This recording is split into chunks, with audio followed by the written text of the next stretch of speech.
السلام علیکم دوستوں. کے الیکٹرک یا کراچی الیکٹرک، اس نے جو صارفین پہ ظلم ڈھایا ہوا ہے، اس ظلم کو سمجھنا ضروری ہوگا اس ظلم کے خلاف احتجاج کرنے سے پہلے. یاد رہے، آپ کو یہ پتہ ہونا چاہیے آپ احتجاج کس لیے کر رہے ہیں، کس کے خلاف کر رہے ہیں، اور اس احتجاج سے کس طریقے سے آپ کے مسئلہ حل ہوگا. اور اس کے لیے ضروری ہے کہ آپ کے الیکٹرک کو سمجھیں. کے الیکٹرک کیا ہے؟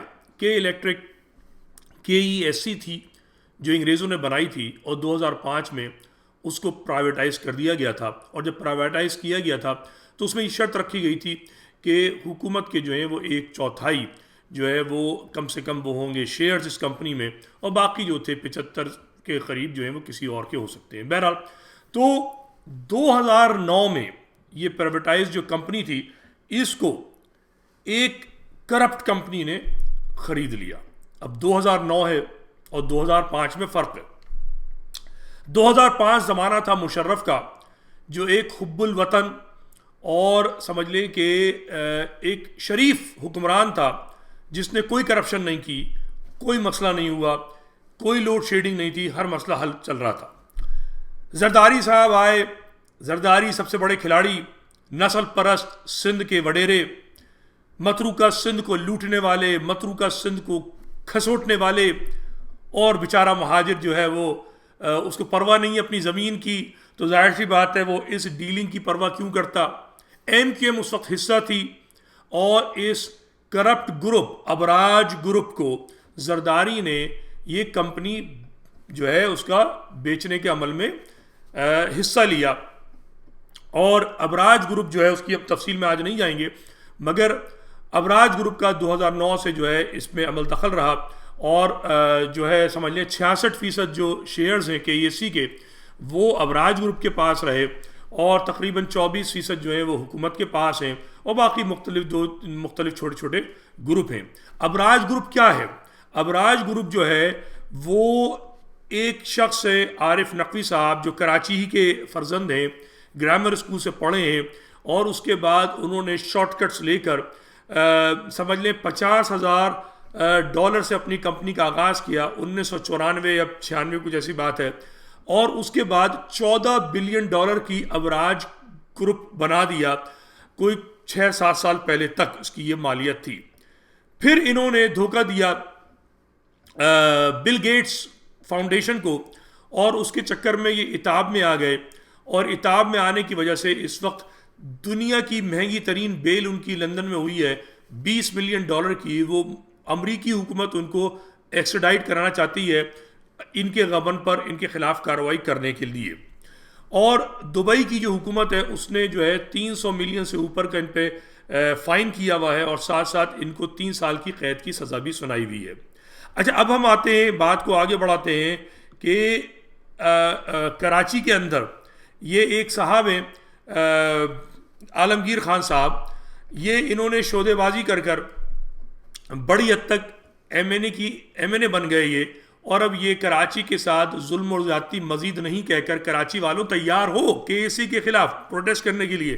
تو میں ان لوگوں کو تھوڑا سا یاد دلانا چاہتا ہوں کہ اس ابراج گروپ اور کراچی الیکٹرک جو ہے، اس میں ان کا کیا کردار رہا ہے، ذرا اس کو غور سے سمجھیے گا.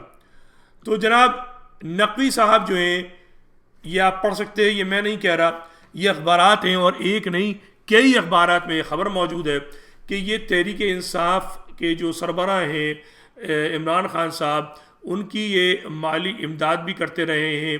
اور اس سے پہلے جیسے کہ اس میں موجود ہے، میں پہلے آپ سے کہہ چکا، آصف زرداری صاحب کے بھی بڑے اچھے دوست تھے، اور عمران خان صاحب جو ہیں ان کی آج کل مدد کر رہے ہیں اس کمپنی کو بیچنے کے لیے، کہ اب یہ کمپنی جو ہے شنگھائی الیکٹرک پاور کمپنی کے پاس چلی جائے. ٹھیک ہے. اچھا، اس کے بعد یہ جو شنگھائی کمپنی ہے، یہ 26 جون یعنی کہ ابھی جو ہے اس کو نوٹس دیا گیا ہے کہ بھائی ایکسٹینشن پہ ایکسٹینشن مل رہی ہے. شنگھائی کمپنی جو ہے وہ ہچکچا رہی تھی اس کرپشن کے چکر میں کہ اس کمپنی کو لے نہ لے. تو ظاہر ہے مجھے نہیں معلوم کہ شنگھائی کمپنی نے لے لیا یا نہیں لے لیا، مگر بہرحال عمران خان کا ایک اس میں تعلق ہے، ان کو الیکشن فنڈز بھی ملے ہیں اور الیکشن فنڈز کے ساتھ جو ہے یہ ان کی جو ہے مدد کرنے میں لگے ہوئے ہیں، اور کراچی سے ووٹ لینے کے بعد عمران خان صاحب کا جو رول ہے کراچی کے صارفین کی مدد کرنے میں صفر ہے۔ عالمگیر خان صاحب جو کس کے خلاف احتجاج کریں گے وہی بہتر بتائیں گے، چونکہ اس کمپنی کی ملکیت جو ہے 24% اور 25% کے قریب جو ہے وہ وفاقی حکومت کے پاس ہے، ٹھیک ہے۔ اچھا، وفاقی حکومت کا کیا رول ہے یہ بھی ہم آپ کو بتاتے چلیں اس کے اندر، کہ آپ یہ دیکھیے کہ وفاقی حکومت نے بل پے نہیں کیے ہیں، دیکھ رہے ہیں آپ، بل پے نہیں کیے اس کمپنی کو، کس نے؟ وفاقی حکومت نے۔ تو بھائی جب آپ بل پے نہیں کرے گی حکومت اور یہ پرائیویٹ کمپنی ہے تو اور اس کو تو اپنا پروفٹ پورا کرنا ہے تو یہ کیا کرے گی؟ یہ دیکھ لیجئے آپ، یہ سب خبریں جو ہیں پچھلے ایک آدھ دن کی ہیں، میرے خیال میں پرسوں کا اخبار ہے یہ۔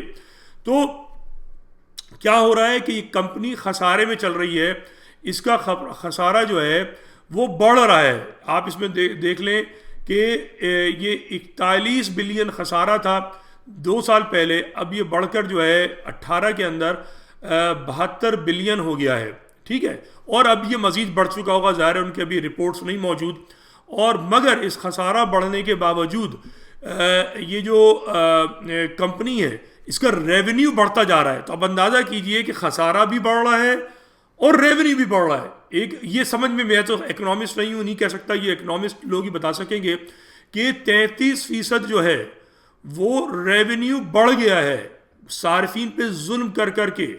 سی ای او جو ہے ان کی تنخواہ 27% بڑھا دی گئی ہے، 60 ملین کے قریب 2019 میں انہوں نے تنخواہ لی ہے، اور باقی ڈائریکٹر جو ہیں ان کی بھی تنخواہیں بڑھی ہیں اور خسارہ بھی بڑھ رہا ہے۔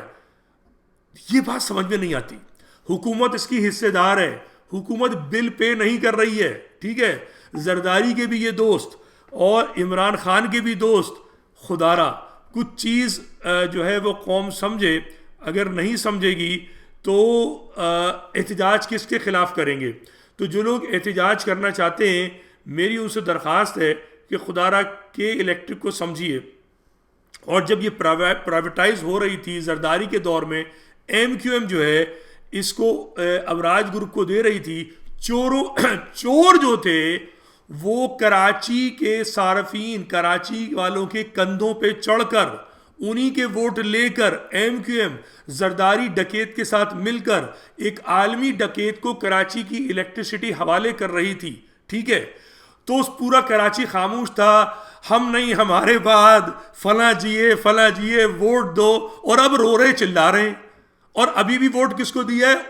احتجاج کون کر رہے ہیں؟ تحریک انصاف کے ایم این اے صاحب۔